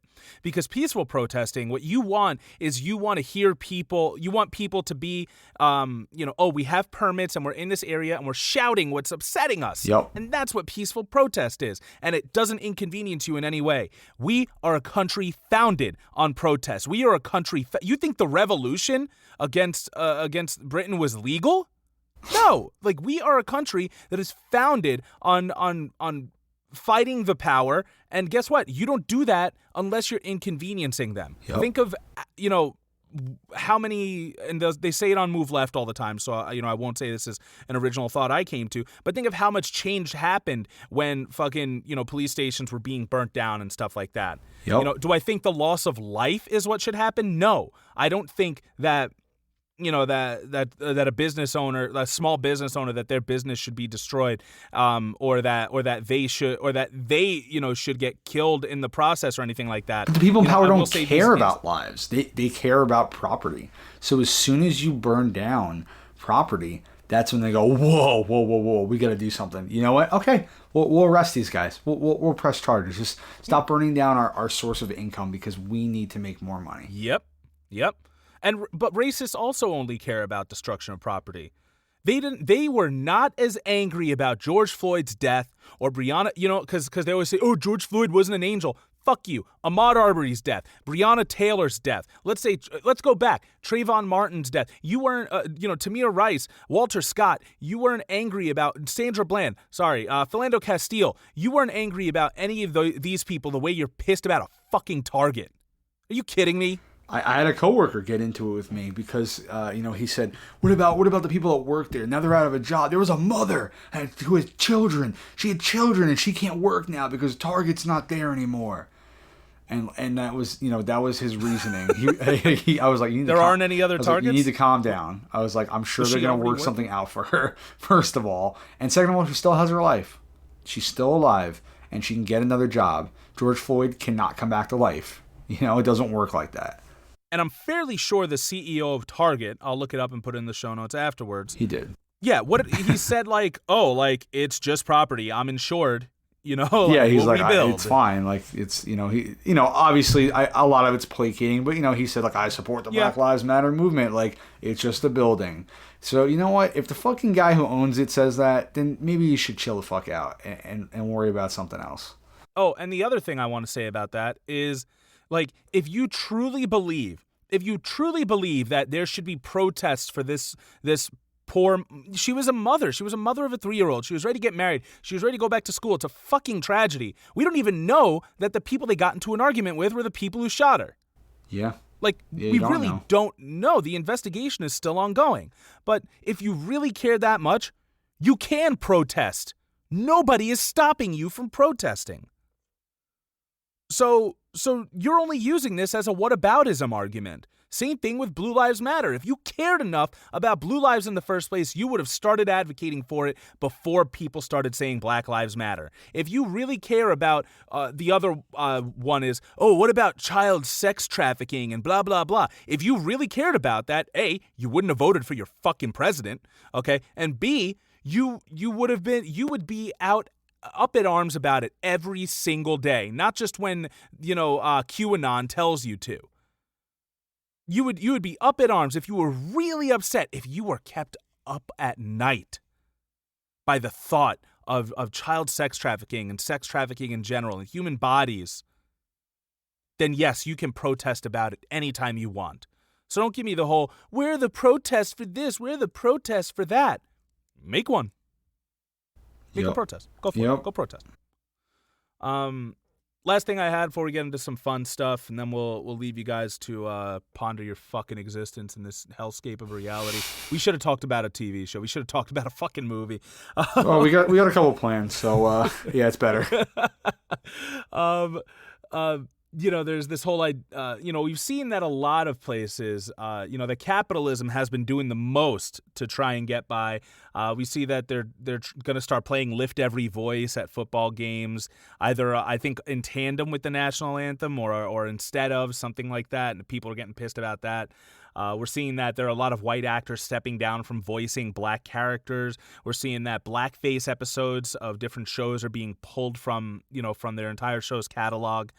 How do you feel about those? All of that? I mean, am I against it? No. I think anytime we increase representation for black people or any people of color, it's a good thing because it's still an issue. No matter how far we've come, like, it's still a problem.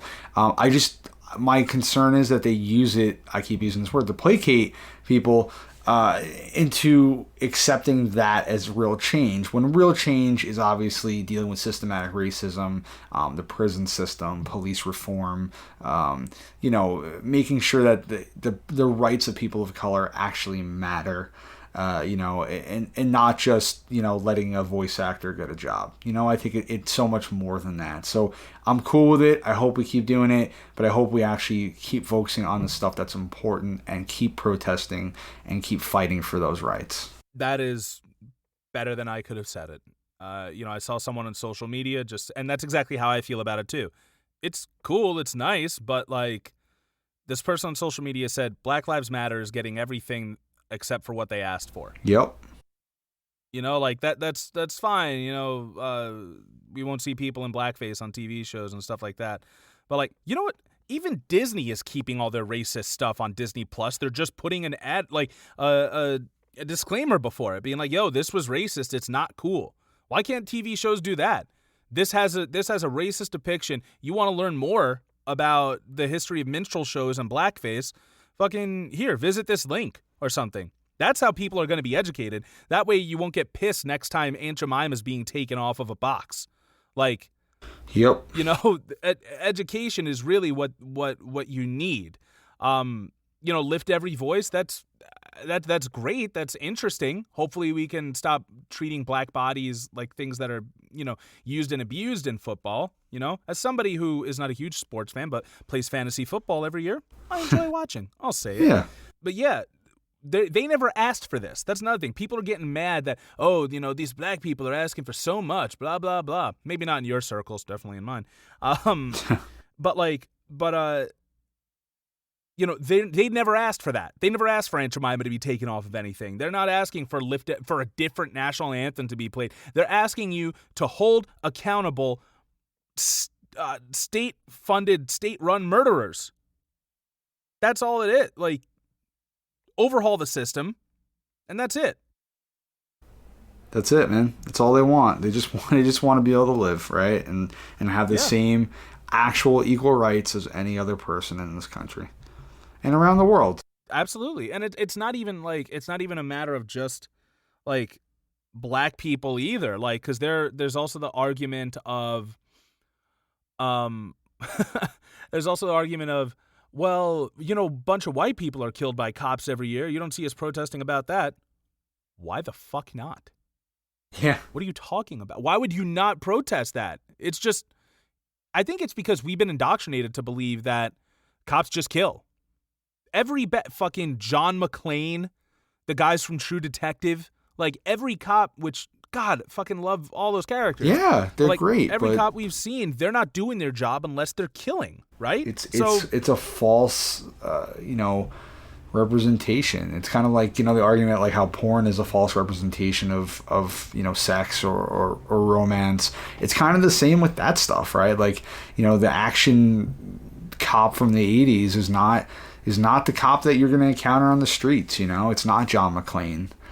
Unfortunately, they make you think that they're these heroic heroes, these people that are great, and a lot of times, unfortunately, they're not. Yeah, and I think we'll find the same thing with our own relationships. Once our girlfriends, wives, fiancés, once they start asking to be DP'd in the center of a bukkake birthday party, we'll find out that it's not exactly what we wanted.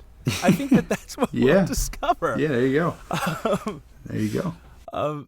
But, that also plays into the bumper sticker, the whole, if you don't like the cops, don't call them. See how that works out.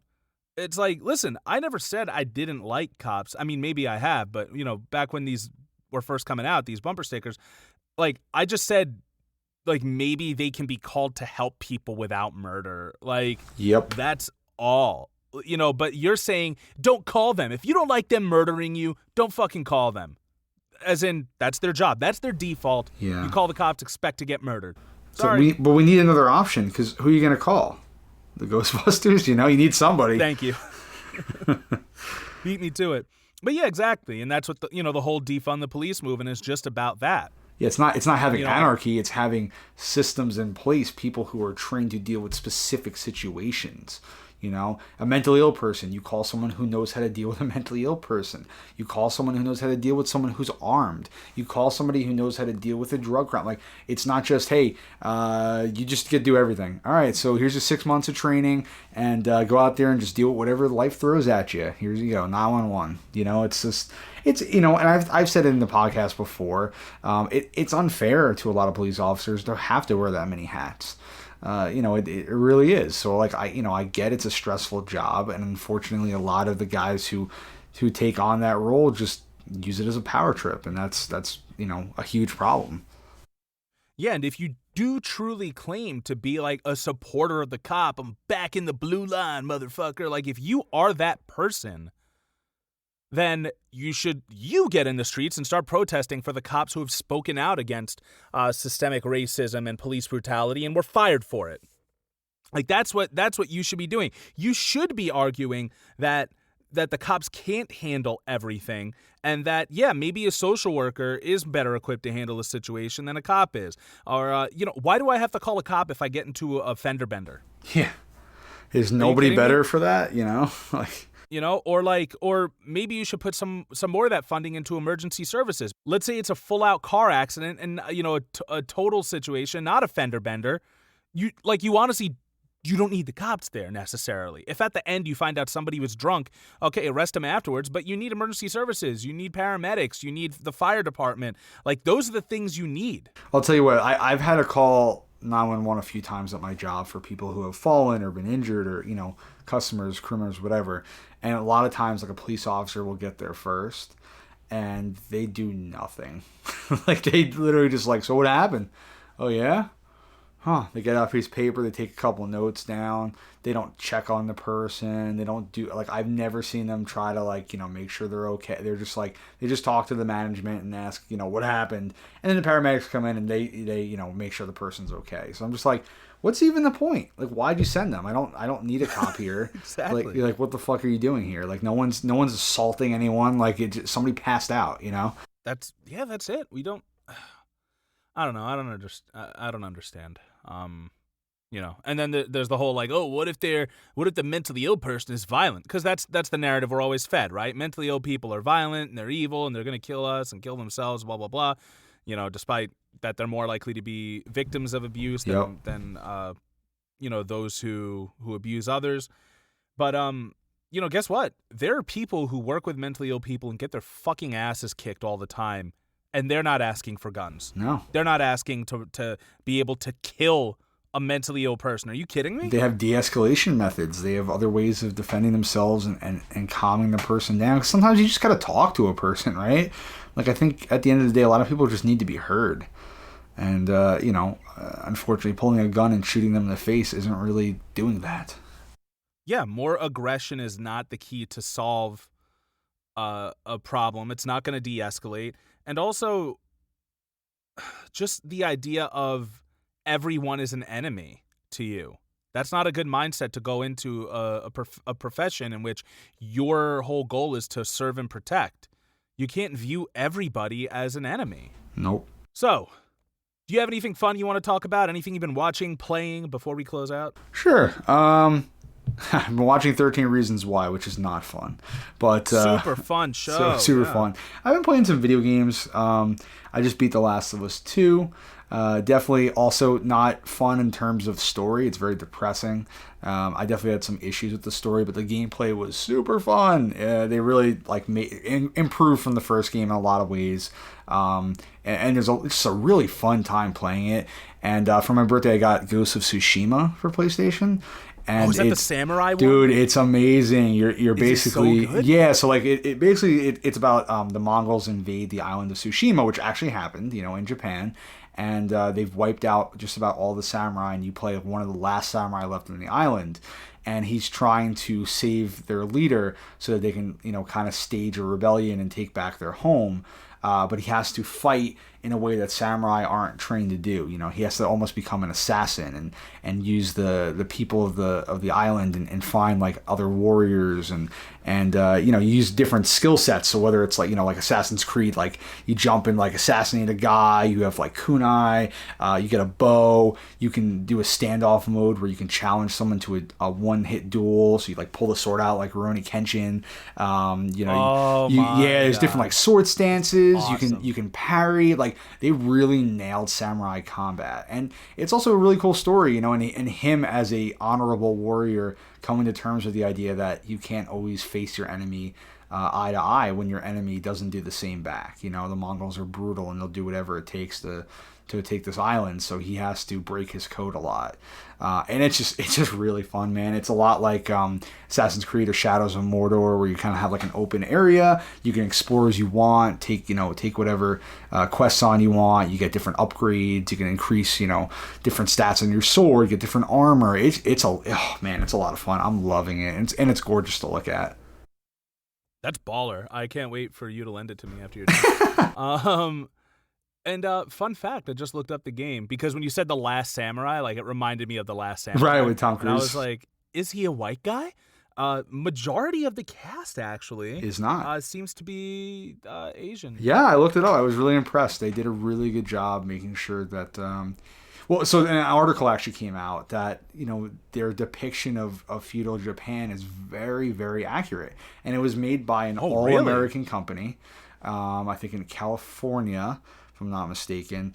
But they really nailed it. Apparently they did a really good job honoring the people of Japan and trying to not make it extreme. The only criticisms were some of the dialogue was a little fast-paced and maybe a little modern, but other than that, they said did a really, really good job depicting it. So bravo. They really crafted a beautiful game, and I think it's Famitsu or one of the Japanese game magazines gave it a perfect score, and it's only the third Western game to ever get a perfect score from them, up there with Skyrim and I think Grand Theft Auto 5. So pretty amazing job, super fun to play, and also kind of cool to see feudal Japan.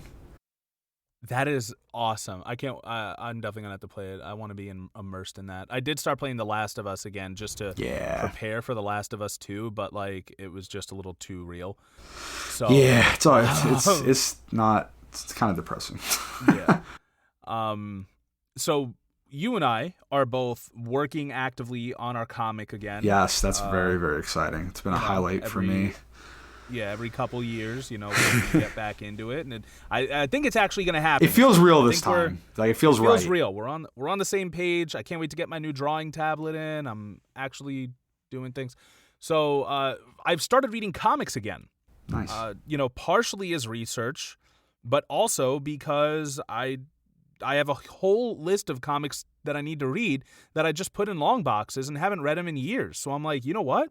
Let's do that again. Let's start reading comic books again. And it actually has been really awesome. I'm really enjoying it. Like, I take time to take the dog outside and I sit in a chair and, she just fucking lounges around like she likes to do. She doesn't need to be super active. She just likes being in the sun. And I just get to read. That's and awesome. It's awesome. It's been really, really fun. I told you about Batman and the Signal, which has potential. You haven't read Death Metal yet. I haven't. Damn it. Put off the D&D game till later. Shoot to Smithtown. Grab Death Metal. Just go get it. but actually there's some stuff there that made me reread Dark Knight's Metal, which came before it. For those of you who are uninitiated, these are the same writer and artist combo that worked on Batman Last Night on Earth, which we did do a couple of episodes about. So Snyder and Capullo, they work very well together. It occurred to me that I don't really remember much about Dark Knight's Metal because it was like an epic. I was reading it like every other week or once a month when the issues actually came out. But it's this awesome story, and the highlight of it for me is that there's a different version of Bruce Wayne from like from all these different universes, and there's one that killed the Flash and took his Speed Force, and there's one that killed Aquaman and became like the ruler of Atlantis, and she's actually a woman who like experimented on her internal organs so she could breathe underwater. There's the Doomsday one. He was fighting Superman and became Doomsday to beat him. There's the one that had to kill Wonder Woman, and and then there's one that also killed. No, he didn't kill anyone. He overcame the fear of his parents' death and became a Green Lantern. Right. But he did use the ring to kill. Yeah. And that's what led him to becoming an evil Green Lantern. I think his name is called Dawnbreaker. Yep. And all of them have awesome single-issue comics. The Grim Knight, the Batman Who Laughs. There's some really cool ones. Yes. Batman Who Laughs is probably the most prolific. He made it into the sequel, Death Metal, which is currently coming out. But that's why I need you to read it. Oh, I know. I know. But yeah, of course, the Dawnbreaker book, if you can find it online to read it, that would be great, because the actual book was drawn by an incredible artist. He's also a fucking Nazi alt-right motherfucker, like huge Trump supporter. Oh, who drew it? Soy boy as a not. His name is Ethan Van Sciver. Oh, right. Yep. He's a piece of shit. Yeah, he's a fucking sack of shit. Huge Comicsgate guy, you know? But he's very talented. Super great artist, this guy. I couldn't believe it. And that's what I said. When we're at a Comic-Con panel, I'm going to thank Comicsgate for motivation, because I'm going to say if Nazis could make comics, there's no reason why you and I couldn't either. That's perfect. But yeah, it's really good. Yeah, I'm a little behind on my comics. You know what my favorite part of Dark Knight's Metal was? What? And I remember, it's like one of the only parts I remember is at the very end when they're talking about like all the different metals that make up the blah, blah, blah, and they use those metals to make armor, and they need to use them to fight back the dark universe and everything. And it says like, and Scott Snyder, the writer, he says like there's this one bit of metal that's like hidden in every single human being that like if we all came together, we could use it to defeat the darkness. I'm getting chills talking about it. Nice. And he says, because deep down, we're all a little metal. Yeah, it was great. I love that line. That was so good. And also, I've been watching the show Yellowstone with my fiance. Oh yeah, I wanted to check that out. It's super worth it. I know I showed you one scene from it a while back. It's on its third season. For those of you who haven't seen it, it's gonna be one of those they had us in the first half, not gonna lie ones, because the show is majority white cast. Kevin Costner plays the owner of the Yellowstone Ranch, Jack Dutton, and he plays more like the Godfather. It's like the Godfather set in a modern day Western. He has ways of controlling everything. He's like the head of the livestock commission, and they do all sorts of shady shit to secure their land and get more and all this other stuff. He has this badass daughter who doesn't take no for an answer, and she fucking like gets, will tear you down if you get in her way. He has this bitch of a son who he sent to law school instead of having him stay around to become a rancher. So he uses him to get, it's actually very similar to the Trumps, except these kids are actually useful. And he like uses his legal know-how to save his family from everything. And then he has his one son, Casey, who is a veteran. He's like a very deadly man, but he actually left the family to be with a native woman. And he's like seen as an outsider because he lives on the reservation with her and his kid, who's now, he's like half white, half indigenous person. And then they hit you with all that. They bring it into like, there's also like all the same stuff that Kevin Costner's character is doing. So are like Chief Rainwater, who is like, he is pretty much like the figurehead of all the native people in this area. He's like the most successful. He owns a bunch of casinos. He owns a bunch of land, and they're constantly like at war with each other. And it's really awesome because they don't shy away from all the fucked up shit that white America has done previously. And it is really great to see them get called out on that. And also, I think it's a very feminist show because you have like all of the most powerful people in the show are the women. And it seems to be all of the men who are unsure of themselves. Interesting. Like they don't like they come across these tough cowboys, but like a lot of them don't know their place in this world. You know, maybe they're too old and the world's changing, or, they came back from war, or the one guy who's like Kevin Costner's second in command. He's a sexy cowboy named Rip, and he was taken in by Kevin Costner as a kid. So he was raised on this ranch. They get branded when they work on this ranch too. Like there's no way out. It's like Jesus a gang. Christ. It's a crime family. And he was taken in as a kid because his father killed his brother and his mother. And then he killed his father with a cast iron pan and was on the run from the law. And Kevin Costner saved him and raised him. Oh, my basically. God. Yeah, and he's like the most badass motherfucker. Like if there's any fighting on the ranch, like he'll get in the way of it and beat the shit out of both the guys. And he'll be like, if you're going to fight someone, you fight me. Like nobody touches anyone who has a brand. Like sometimes they'll have like contractors like come in and do work. But like if you don't have a brand, you're not part of the family. And this guy will fuck you up. Like he lives and dies for this, for this family. It's awesome. It's a really great show. There's lots of drama. There's lots of action. There's the whole finale of the second season involved Kevin Costner's family getting together with the native politicians and stuff, like their whole crew, so that way they can take out this third rich white family who's trying to like take the land and fuck both of them out. Like it's super. But is there awesome. a different quality you're saying later on? To the show? Yeah, you said like No, they had us in the first half, not gonna lie, but then like no, just as in the way I describe it, it seems like a very like white, it's going to be all about, like it's all the tough men who fucking have guns and shit like that, but it's really not that at all. Gotcha. It's Okay, like I thought you meant like it was show. really good for a while and then it just sucks. Oh no, just in the description of the show. Like really like watch. I would never watch it unless my fiance wanted to. But it really is a great show, and it doesn't. Wow, what is at the beginning of this season? Kevin Costner's daughter-in-law is talking to him, and she's like, "Oh, your son told me about how you've had to, fight for this land, every step of the way, and how like your family was raised on it, and blah blah blah, all this other stuff, and now people are coming and they keep trying to take it from you." She says, "I guess you're the Indian now." And he just walks away. Wow. She also is a professor of Native American studies who is constantly fucking putting her students in place at the local college and being Nice. like, you got like history's not what you fucking think it is. Wake up. Like she's one of those people. She's awesome. There's a lot of strong women. It's a really great show. I love Yellowstone. It's awesome. Anything to say before we close out, Mr. Ty? I know that a lot of that was just me talking. No, but, that's cool. I unfortunately haven't seen it, but I am interested. Maybe we'll cover it on the podcast one day. We'll Yeah. choose like 5 episodes. That way you don't have to watch 3 seasons of a fucking show. Yeah, that'd be good. No, we didn't really talk much about coronavirus, but it's still here, and it's going up in a lot of states. Here. Puerto Rico, unfortunately, is getting fucked over by a lot of people coming over with no masks and vacationing there, but we're dealing with it. Puerto Rico's always getting fucked Unfortunately, we've gotten used to this idea, so it is what it is. I'm looking forward to our next episode. I think we're going to be reviewing a film that... V? Can I spoil it? Oh, go ahead.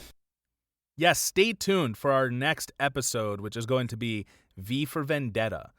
Do we want to cover both the comic book and the movie? I am currently trying to get through the comic book for that episode, so it's good. It's just it is very thick. So yeah, okay, cool. That is the comic book I'm currently reading. That's what I'm focusing on. There's some really good stuff right off the bat in there, so I'm really excited to cover V for Vendetta. I would say it's a masterpiece. It really is, and the film was very good. And there's a lot there that we could talk about in terms of the world around us right now. We're definitely going to cover the movie, and guys, we might even throw the comic book in there too for comparison and stuff. So there's that. But In the meantime, listen, you can rate and review us on Podbean, iTunes, Spotify, Google Podcasts, or the iHeartRadio app. These reviews and ratings really help us out. So far, we are a 5-star rated show on Apple Podcasts.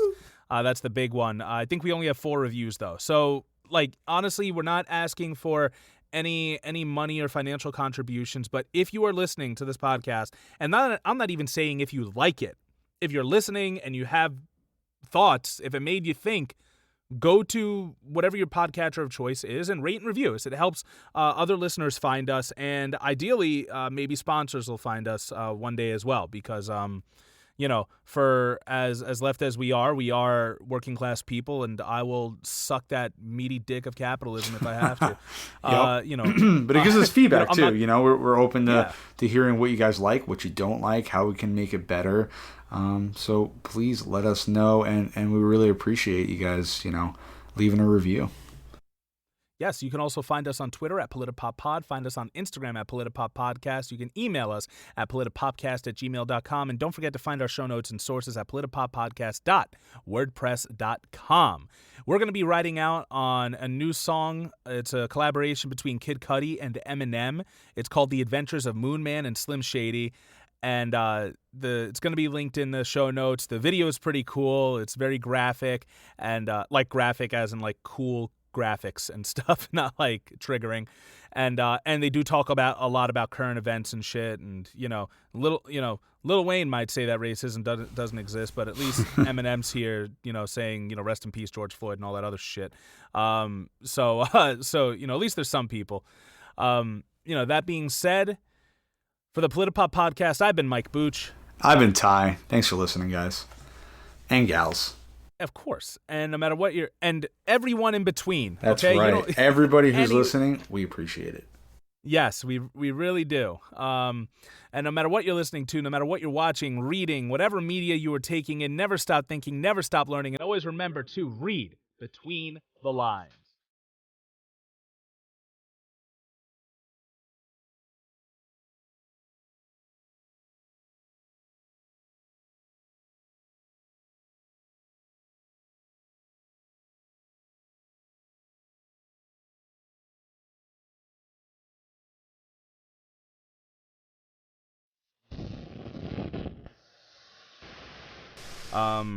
I think we're going to be able to put this housekeeping into 2 episodes, but we'll see.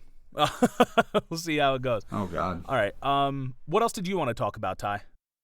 Tom Hanks and his Last Man Standing show. Not Tom Hanks. Tim Allen and his Last Man Standing show. And scene. Thank you. Jeez.